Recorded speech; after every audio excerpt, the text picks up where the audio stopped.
welcome to another interview edition of The Malicious Beating.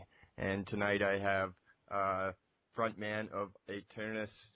I have Aries with me on the line from Norway. How you doing, Aries? I'm doing good. Thank you. Right.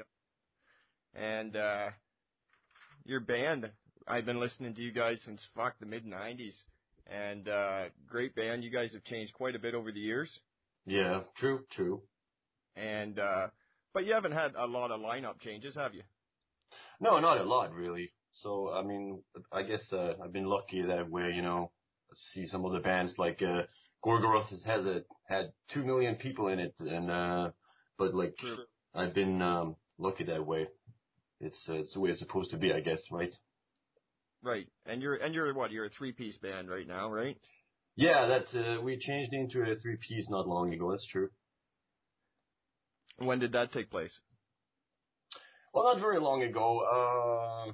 The exact date I don't remember. But like, yeah, as like the statement on our Facebook page says, you know, like it was time for our bassist to reconsider different things, and we just respected that, of course, you know. And so I think now we're going to be 3 guys for quite a while, I think, because this is not the time for us to kind of look for a permanent member or a bassist. It just doesn't feel right. So we'll continue for quite a while, I think, and use session musicians. Okay. And I'm getting a bit of a echo here in my. Okay, there we go. And so you guys we're a 4-piece. You guys started out back in, I guess it was the early 90s, right? You guys first recorded your demo in, 94, was it? Yeah. And, of course, that was back in those days, you were doing pretty much straight up black metal, right? Yeah, I guess. You know, it's I think it was like in 95, we figured that we wanted to categorize our music differently than calling it death metal or black metal, because for what that is or was for us, we didn't recognize ourselves within those two. Yeah, you didn't want to put limits. We figured, like, that's why we figured we would call our music dark metal. If anybody would want us to put ourselves in a category, dark metal has been used by many bands, and of course, you know, they don't really sound like us, and we don't sound like them. It's just a definition of how we feel we kind of, you know, portray, or how we make music. You know, what are the atmospheres of Aeternus? You know, and those are usually, to us, just very dark atmospheres and dark feelings or emotions, whatnot. Death metal, yes, we've been very close to that, and for example, Ascension of Terror, our 4th album, was very death metal related, on purpose, but we still feel, you know, dark metal that's what we're about. But yeah, black metal in the beginning that was what people called us, but also because we used the paint and all that, you know. So right. That's also why we kind of felt like that this was not a thing we wanted to continue, because you know, people kept calling it black metal and all these questions about the paint, and then we figured, like, maybe it's not our thing. We didn't feel like it was our shit anymore, so we stuck with that as well. Right, and it puts great limits on you once you start to stray out of that black metal. You know what I mean? It's some fans only want their black metal to be black metal. Yeah, I know. So, no, I understand what you're saying there, and you didn't want to paint yourself into a corner, which is a good thing, because the new sound that you started to produce when you came out with the album, what was it, Shadows of the Old, I guess, was the first, and it's a killer sound. Like you call it dark metal over here in North America. I think it's more well known, I guess, as black and death metal, I guess you would call it. Like bands such as Deicide or Morbid Angel or stuff like that have more the black and the dark lyrical content with the more blast beating death metal styles, I guess. Yeah, it's I think I mean, when we changed Shadows of Old, that was like a kind of breaking point for us because the first two albums were kind of similar in ways. You could take songs from the two albums and mix them and put them into the other, and it would still kind of like be the same. And we did a lot of changes. We tuned up, and I changed how I recorded with amps in the studio, and we did a lot actually with the drums and the sound, and I managed to take new steps with the music. So we always felt like that was a new era for us, even though we always kept that kind of atmosphere that you have on the first two albums, but it only just kind of, it was not so much of it.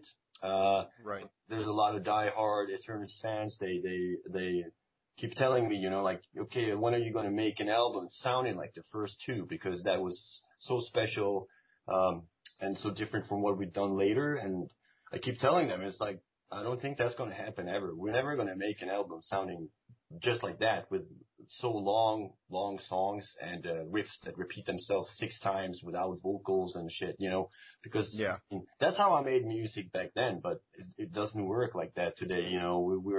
We're certainly not going to do that, but we'll always try, of course, to keep the atmosphere of the good old Aeternus along with the original stuff. And that's always a challenge. There's always going to be somebody who says, like, yeah, I only like your first album. Yeah, you're never going to please everybody. No, it's impossible, There's always people who's going to love the new shit and people who love the old shit. It's just the way it is. I like both. I've been listening since, like I said, I think around 94.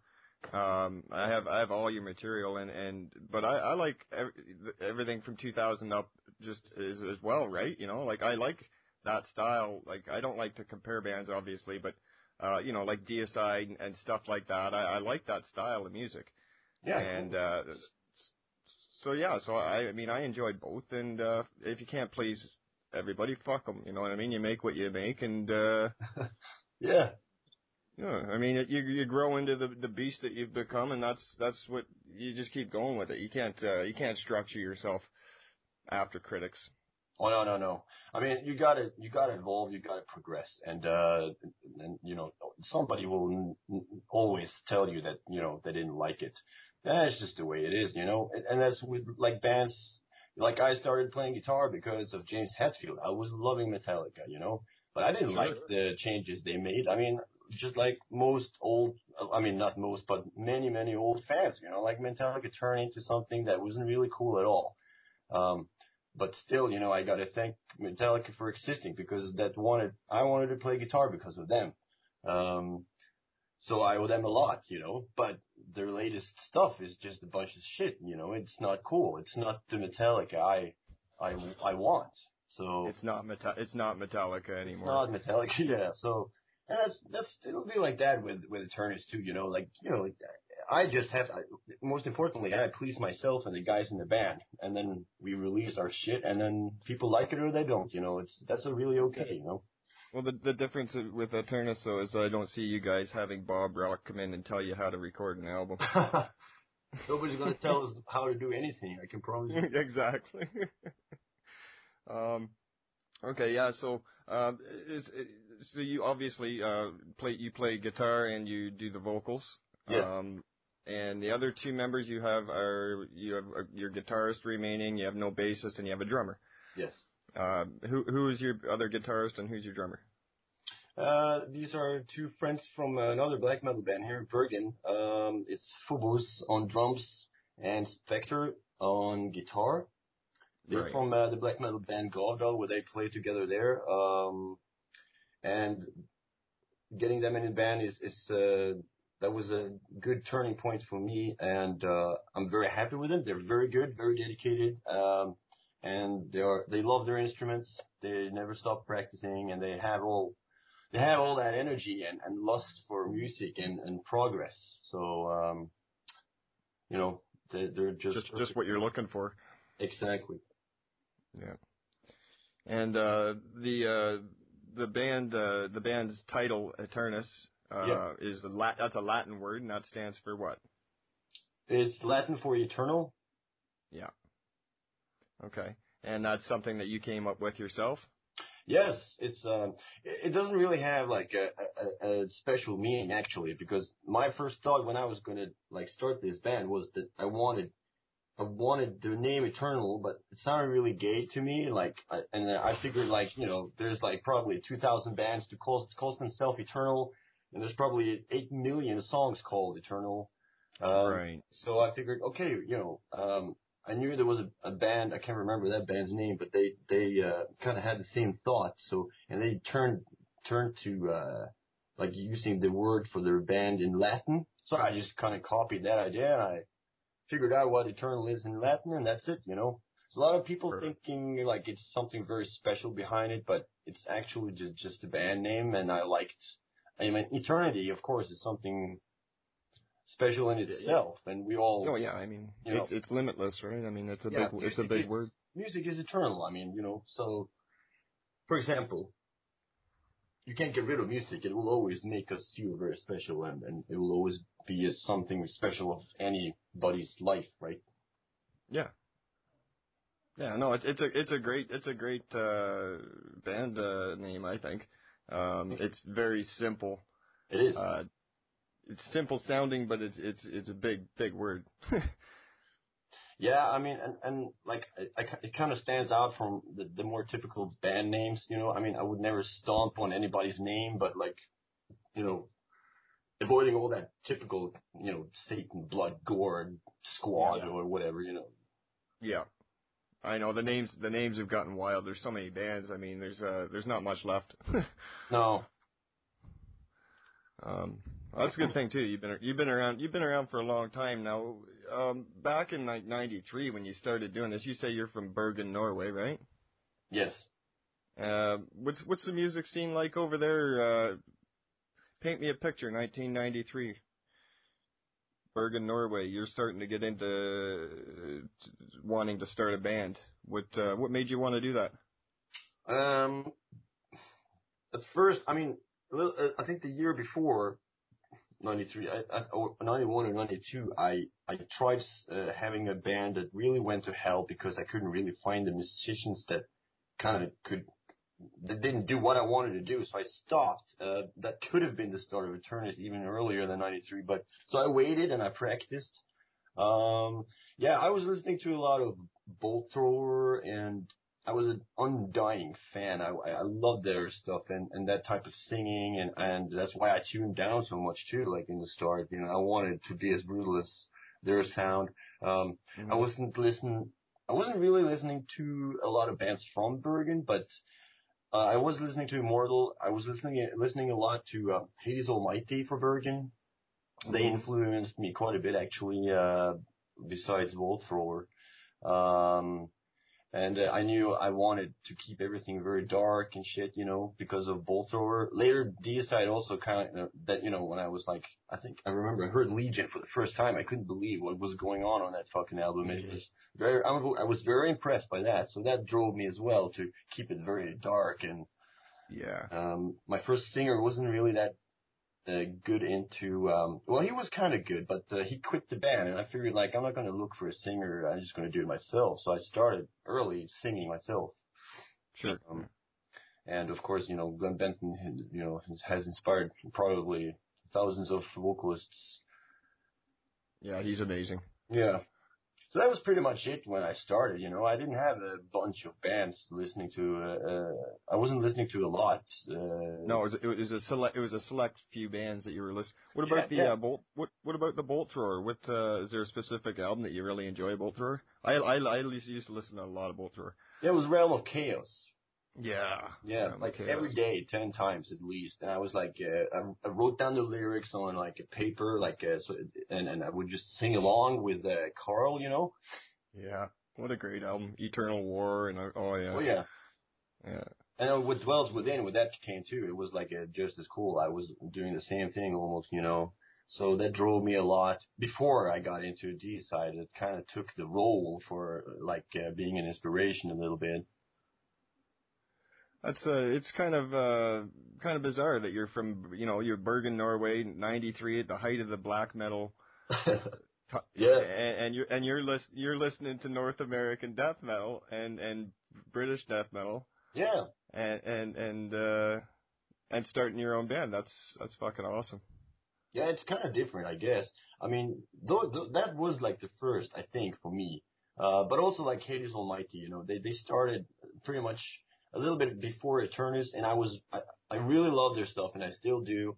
And I was influenced by them, and a lot of stuff I made was very based on a lot of stuff that I really loved by those guys from that very, you know, the classic demo they had, Alone Walking. And when they released their first CD, I was just really into that stuff, you know. So that gave me a lot, actually. I was loving Immortal as well, and I think they came with Nuclear Holocaust that year, '93. But it was not something I wanted to kind of. It didn't inspire my music at first, but it did later. And right. Especially after when I helped them and played with them, you know, I kept making Immortal riffs, and my drummer kept telling me, "He's like, yeah, you made an Immortal riff again." And like, okay, sorry, you know, back to the drawing board, delete, you know. Yeah. Yeah, I know a lot of bands that'll happen.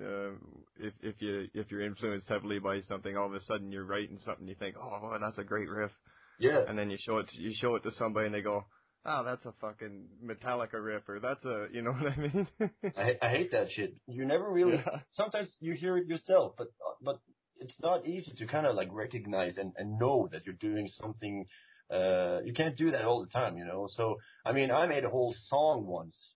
It was completely done, and like all the guitars and leads and whatnot. I had ideas for the drums, and then all of a sudden we figured like, okay, I had copied like almost like, you know, Satyricon by the main riff in the song, you know, like the actual kind of spinal core of the whole song. So yeah. I just had to trash the whole thing, you know. It was just garbage because. Yeah. You know, because you didn't realize it until you got it finished, and you're thinking, oh, I got this great little tune put together. Played it for the others, and they're like, okay, why does it sound like Satyricon? What? Oops. Yeah, it was kind of that happens, man. Sometimes you just don't even notice. Yeah, true. Fuck. Back in the early days when you did the stuff that was the first couple albums that were more the black metal style, you did a couple songs where you started to get into some of the kind of like melodic intros and stuff with the acoustic guitar, such as, you know, like when the crow's shadow falls and all this. What's the Ferndenheimen and Nordlies? Yeah, stuff like that. Is that stuff that you were playing on guitar, or is that somebody else? Ferndenheimen is actually a really old music that was. I had a friend helping me out with that one. Also, the Celtic harp solo from Beyond the Wandering Moon. I'm just doing a few things, almost pretty much just for fun, and he did the rest. But I had this idea of I wanted folk music. I wanted an instrumental for the first two albums. Because I was very inspired by it. Folk music gave me a lot in the old days for inspiration to actually make a lot of metal riffs. And it's kind of like, you know, that's why I wanted it on the album. And I needed help with that because, it was, you know, I wasn't really into playing much else than guitar, but I had this friend who really handled like piano and guitar and all kinds of like old traditional instruments and shit. So that's how we kind of got into that stuff. The introduction to When a Crow, Shadow Falls. I mean, I was just kind of about having some kind of variation and putting some more melodic stuff into an album because I always been quite fond of like a variety of things, you know, not only having blast beats or something like that with the, I mean, you gotta be a little bit more interesting, you know. I'm not into that kind of one thing goes, you know. Yeah, no, you want some diversity there. Yeah. And I guess I also was, you know, I was inspired by Hades Almighty because they used acoustic guitars and I thought that sounded so fucking great. So I wanted to do that too. And also, like, I paid a little homage to Metallica with the lead on When the Crow Shadow Falls intro is very Metallica inspired, with two guitars there and shit, you know. And it was cool to have the opportunity to kind of have them actually inspiring me in a way where I can actually put something on an album. So I'm fond of like introductions with acoustic guitars or classical guitars, but I'm also on thin ice when I play that guitar. You know, it's not my real instrument, and you know, it takes something that you can sit and listen to from me, and it's, you know, like 2 minutes long. It'll definitely take me a whole week to make, you know, and practice. Yeah, it's got to be dead nuts on when you're playing acoustic to sound any good. You got to be perfect. Yeah, I'm still practicing on classic guitar. You know, I'm totally I suck. So. Well, you don't suck at metal, that's for sure. Oh, thanks. So let's talk about like influences as far as lyrically goes. What inspires you lyrically? Is there? Pretty much the same as the music. I figured like musically we figured that okay, we're playing dark metal. That's the way it is. That's what we're going to tell people if they're interested in having a category on us. So. Lyrically, my lyrics at the time were like very simple lyrics, a lot of fantasy. Yeah. I would, you know, if I wrote about religion, it would be toward Christianity, and I would, you know, write something as in like, okay, I don't like that shit. But not telling people what to do because I don't know what people should do, but I can tell them what I think about what they're doing. Sure. Morgan, our bassist at the time, she wrote more lyrics that had, they weren't that simple and they were like a little bit more well written. She was English too, so she, you know, had a lot of words and phrases that I didn't have. So I was quite fond of her lyrics more than I was with my own lyrics. My lyrics were always to the point, very kind of brutal in the face. They could be very primitive. Hers were a little more emotion and you know, more thorough. Sure. And also that also was the case when she quit and we had the Gondor coming in. His lyrics were always way more like deeper than mine. You know, I would still just write the lyrics where I just kind of go for the primitive stuff. You know, and Oyan or like the Gondor, he would definitely go for the more deeper stuff where I had to ask him sometimes, you know, like, what are you writing about? What am I singing about? You know, like, you got to tell me so I at least know, you know. So he would help me. They have a tendency to finesse it a little bit more, whereas you're a little more in your face about it. Yeah, it's just, you know, I guess, you know, lyrically I was just after a lot of brutal sentences and words and shit, you know, like, blackened souls and blood and swords and kill the Christians and whatever. You know, like I hate God and whatever. You know, just trying to put that into words where it's not kind of as extreme. I was just very simple with my lyrics. You know, music is my biggest strength. You know, not really lyrics. That's for damn sure. I see. Okay. And well, just for anybody who's listening right now, you can catch Aeternus. You can check them out on. You guys have Facebook, of course. You have a MySpace. What about YouTube? Have you guys done any videos or anything like that? Or yeah, there's a YouTube channel that I play guitar for, you know, if any musician would like to sit down and play Aeternus songs. It's called Aeternus Norway, and yeah, I got quite a few videos there. Okay, and that's at Aeternus Norway. Okay, be checking that out. Yeah, I think that's what it's called. Okay. And album-wise, you quickly go through some of your material that you've put out here. Of course, from your demo, which was Walk My Path, then you went to EP Dark Sorcery. Then your first full-length was Beyond the Wandering Moon. Now, all of these albums were more of the black metal feel, right? Yeah, I guess. You guess. Well, more so with the type of riffing that I could listen to even back then and go, oh, that's Norwegian. Right. Well, yeah. People would call it black metal at the start for sure. You know, we kept saying like, you know, this is dark metal and this is what we do. But that was like, those days were the days where people say, you know, that was Aeternus' black metal era. That's, you know, when we had, like you said, this legendary Norwegian sound, and wow. Sorry, I don't mean to peg you like that. Right. No, so, yeah.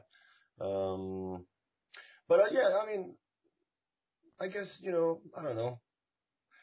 It's I can understand why people say that those are like the black metal days. I mean, we had all the, the paint and all that stuff, and the music was different, of course, so. Mm-hmm. The riffing was a little bit different back then, too. Yeah.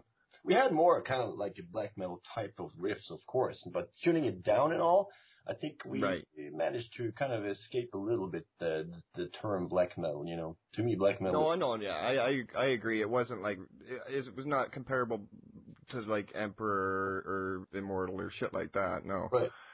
Yeah. No, and you can see that you could see the progression coming right from 95 on. Actually, you could already see the progression coming. Right. I could, anyways, and then when you finally stepped into Shadows of Old, vocally it changed a little bit. The riffing becomes shorter and chuggier, and better production too, And obviously, the production's a given, right? I mean, it's stepped up huge. And then from Shadows of Old, I mean, you did what, Burning the Shroud? Yeah, that was kind of like a teaser for Ascension of Terror. Right. That's and then a full length after that was Ascension of Terror. Mm. That was 2001, right? Right. Dark Your Monument was a full length, and then Hexion. 2006. Are we looking at something in the future here? Or? Well, yeah, we made songs for an entire new album, and we're hoping to maybe record the drums before the summer. So there's a lot of shit going on now. There's a lot of stuff that happened in the band, of course, that made things take a very long time. So, of course, that's why people are wondering if we're still around sometimes. But like when Eric, my first drummer, when he left the band, I was kind of lost. I didn't know what to do, and it hit me really hard. He was with me for 13 years, and he was, of course, he was the drummer, so he was, this very... Yeah, it's like cutting off your left hand. Yeah, definitely. So I couldn't make songs, I was just like, I got myself a new drummer, but I was like trying to make songs, and it never worked, because I guess it was kind of like, I couldn't show it to Eric, and then it didn't matter who I showed it to, because Eric wasn't there to say what he thought, and I was like, no, it's not going to work. This is not good. And then so I would keep changing riffs, and it took a long time. I managed to make some shit with a drummer that I had from the city of Stavanger, and that was the drummer that played with us on this 2006 tour. That was kind of a disaster. Because of the booking agency being a complete disaster, but I had to let him go because it didn't work out having a drummer for me in another city. I thought it would work out, but it just didn't. And then Phobos was actually recommended to me, from Eric, my first drummer, and then it loosened up because he had that fire and he had that dedication to sit down and actually learn stuff that he wasn't really that good at, and he listened to the CDs and he got it right. And then I could finally start making music again, and I was motivated to make shit that I actually could stick with. And this was just back in 2007 and 8. So it took a long time to make songs. That's why it's been even more years, but the riffs were finally coming back again. And then we went through a guitarist change, and so we lost some time there as well. But when Spectre came in, things were really getting along well, and things were, that inspired me to make a lot of stuff a lot faster, more like in the old days. I would sit and make a song in just 7 days instead of spending 6 months on 2 riffs. So that's why it's been so long. A lot of different shit just happening, and a lot of coincidences, of course, as well. It's just the way it is. But you're at a point now where Phobos is ready to go in and lay down drum tracks for some new material? Pretty much. We're going to fix this song where I figured out the first song I made for this new album has some riffs that I actually don't like anymore. So we're gonna keep the drums, take away the riffs and make some new ones. This is what happens when you rehearse something for years. Yeah.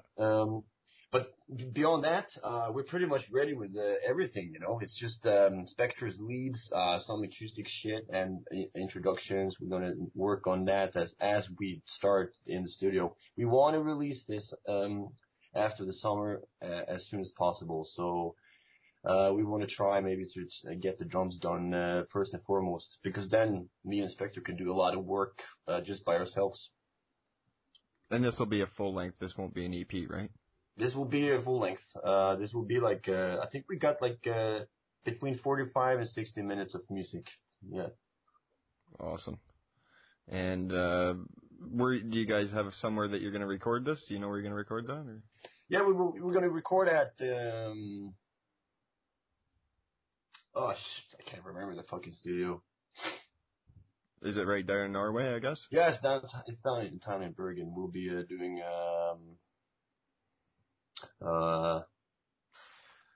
yeah, I'm sorry. I just can't tell you. That's all right, dude. Sometimes you don't have all the info right on the top of your head. That's no problem. Bergen, definitely. When will you be looking at releasing? Maybe next year sometime, do you think? No, I mean, I want to release this after the summer if we get everything done. Oh, that'd be awesome. And if the record company is ready for doing a release at that point, of course, as well, I think and hope so, because there's not a lot of stuff to do now, and Focus will be ready very soon. We're just gonna fix this one song, and then we have very little stuff to do. But things are taking a little longer now, of course, because we're rehearsing for a show in Holland, and that takes time, and we need to teach a guy a bunch of stuff, you know, the guy we have on bass now as a session guy. So we're kind of like, you know, we're practicing now for the new album as well as this gig in Holland. So you guys are playing live gigs then, though? Sometimes, yeah. I mean, we're going to take good offers, and this was kind of like a special thing because it's a good friend of mine, you know, this guy who's organizing this, and he had a special request that Aeternus come and play and headline this at this festival, playing only songs from the first album. Nice. And I think that was pretty cool, you know. And I know Hades Almighty actually, you know, the band I talked about earlier. I think they went over there and did that actually, and it was very successful. And this guy Marcel, he's a friend, and I know he's really fond of Aeternus and especially the new stuff. I mean, the old stuff. So I said, you know, we're gonna do that. This sounds like a lot of fun, you know. So we've been practicing and trying to blow dust off all these songs, and a lot of shit that I couldn't remember. I had to watch myself on video to teach myself my own songs because I haven't played them in a very long time, you know. Yeah, that's a challenge, eh? It is, but you know, so it's going to be a good show, you know. And we got some other stuff, you know, going on, but it's not, you know, nothing concrete yet, so I won't talk about it. Yeah, so we'll see what happens. Well, looking forward to the new release. That's for sure. As far as label, what label is that going to be released under? The same as Hexaon. Oh, okay. Dark Essence Records. Right. Where are they based out of? Bergen. Are they? Oh, okay. Hometown. Yeah, we like. I mean, they've grown a lot since Hexaon, you know, and we know them, and they're a bunch of great people. So we figured, you know, it's not a bad thing at all to do one more, and they had the interest. They were interested, you know. They believe in us and what we can do, and we feel that we believe in them, and so. We'll do at least this one, and then we'll see, you know, whatever happens after that. I don't know. We haven't talked about it at all. But Dark Essence is taking care of this one new release as well. And after that, I don't know. Maybe we stick with them. Maybe we don't. It's not something I'm going to think about at all. Yeah. Yeah, like you say, they're treating you good now. Everything's good. Oh, yeah. So why overanalyze it? If it's not broke, don't fix it, right? Right. I hear you. Well, that's good. So at least you guys are still getting some shows and stuff in between albums and you know, with everything that you've had happen going on. Yeah, I think it's good. It's nice for like Spectre. He hasn't played live with us yet, so I think it's really cool that he gets the opportunity to play with us, even before the new album comes out. And Phobos, he had 2 shows with us. One we had one like Aeternus gig here in Bergen in 2009, where he got to do his hour with full gig, and it went just fine. Then we had like a 30, I think it was just 30 minutes. We just kind of jumped in, and the band was had to decline showing up at this festival here in Bergen, so we kind of jumped in and did a 30-minute show. Actually, was that the same year, or maybe the year after? I don't remember. So he had already like two shows, and I know Spectre is really looking forward to play with us. First and foremost, I guess, of course, the songs that he's been participating on making. Yeah. But he told me he thinks it's pretty cool actually to have his debut kind of on stage with us playing old stuff. He likes that idea, so he's very fired up about Holland and everything. Cool. Yeah. You guys, I've never had the pleasure of seeing you guys live yet. You guys have been to North America though. No. You guys you haven't been to North America at all? No. Not even the States? No. Oh, I thought you had been to the States. Well, we had, when we did a session tour in 2001, we had this, there was like a record company called Martyr Music Group in Pennsylvania, and we had discussions with them how to maybe make it possible to do something. But with the conditions that we figured out we wanted for ourselves, it was not doable at the time. Because we figured, this woman from this company, she was she was working kind of like as our manager, and she was trying to work this shit out, and she wouldn't accept anything that wasn't going to be like good for Aeternus and what we deserved, but it didn't work out. And I think also just too costly and shit at the time. Oh, I guess. Yeah, that's mostly the biggest problem. I mean, it takes a lot of money to fly 4 guys over there, and then you're going to pay them like $500 a show or whatever. I don't know. It's just it wasn't doable at the time. And also, I think that something also that happened between Martyr Music Group and Hammerheart Records in Holland, our record label. They had some disagreements, which of course then broke the relationship between those 2 companies, and then there was nothing they could do for us over there in America anymore except just distributing the CDs. And, but okay, I actually went over there in 2002 on a holiday, and I hung out with them at least, so that was good. Well, between all that and then having to then you got the government stuff too, like the paperwork, like having to get work visas. Oh, yeah. And all that bullshit. I mean, there's so much standing in musicians' ways to want to go on a tour, Yeah, I know. That's always something. But we want to go, and like, I think it can be done. It's just, you got to plan it and you just got to make it work, Yeah. But there was like, we just never had any big plans, and we never managed to get big plans, like with our record company at the time to do something over there. So it just never happened. And after that, with Dark Monument and Nocturnal Art Productions, that was never something that was planned either. Because of the costs, of course. And when we did Hexion with Dark Essence, there was that they were fairly new at the time, and of course we knew that they would never send us anywhere, either like as far as Canada or America. But we didn't have any touring in the contracts ever, anyways. Okay. So yeah, that's not easy. But no, it'll happen. It'll happen. Yep. Yeah, it's, like you say, the big tours is definitely not easy. The international stuff's not easy to set up at all. No. I'm glad that you could talk to us over here in Canada, and made time for us over here at Nuclear Holocaust Radio. Appreciate that. No problem. We spread your music around as much as we can, and thank you. We enjoy the Aeternus for sure.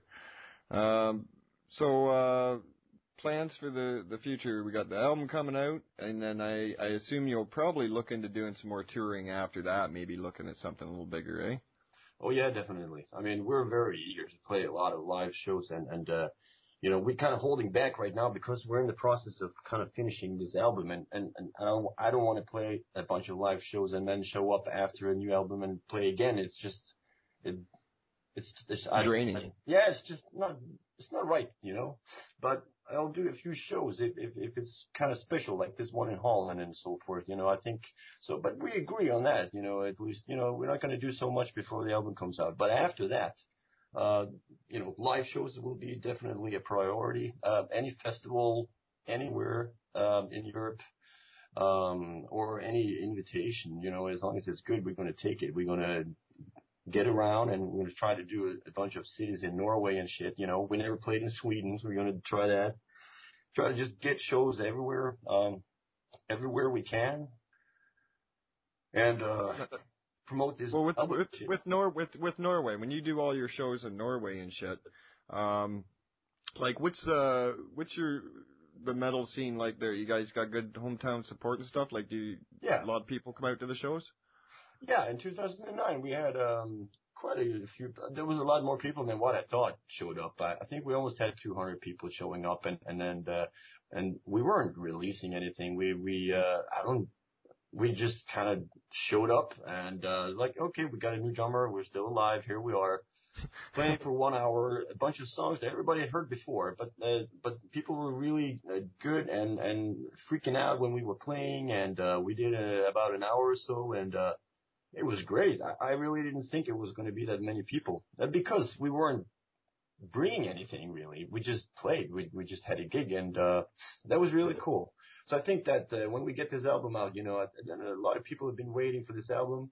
A lot of people have been waiting for just to kind of see what's going on still, you know, with Aeternus, and so we're definitely going to make it a huge priority out of to get out there and show this album and show people that we're still, you know, got what it takes. We're still around, and and we plan to stick around for a long time.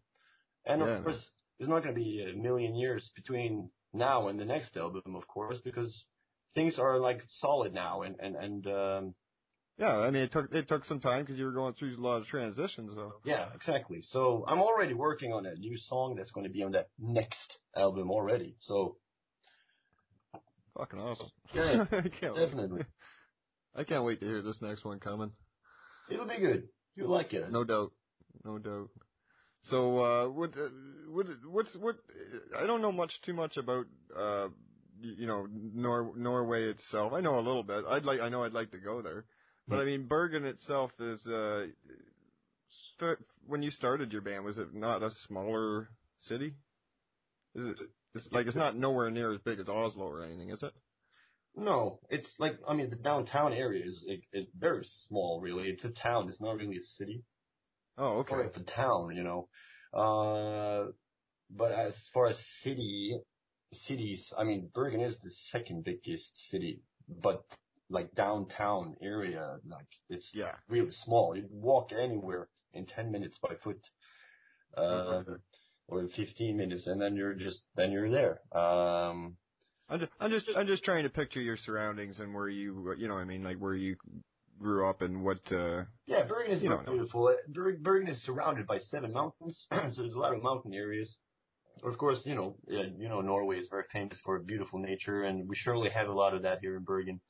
And I always loved mountains, you know, so it's great growing up in this city, and I'm very patriotic. I love Bergen more than anything.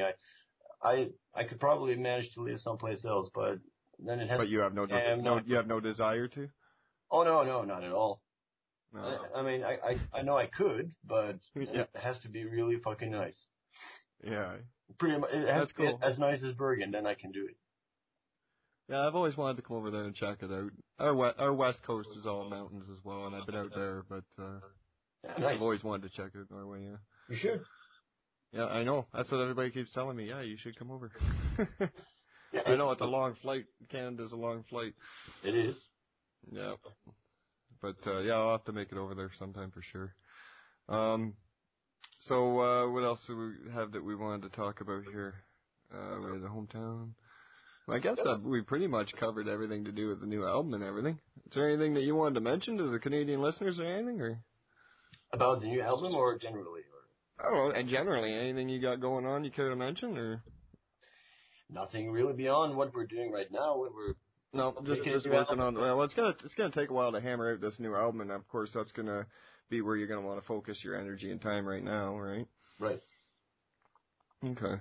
All right, man. Well, I'll tell you what I'm gonna do. I'm gonna let these guys hear some of your fantastic fucking tunes through the ages here, right after we finish talking. Right on. And I really appreciate you. I was honored to have you come by and talk to me here on the Malicious Beating. Thank you.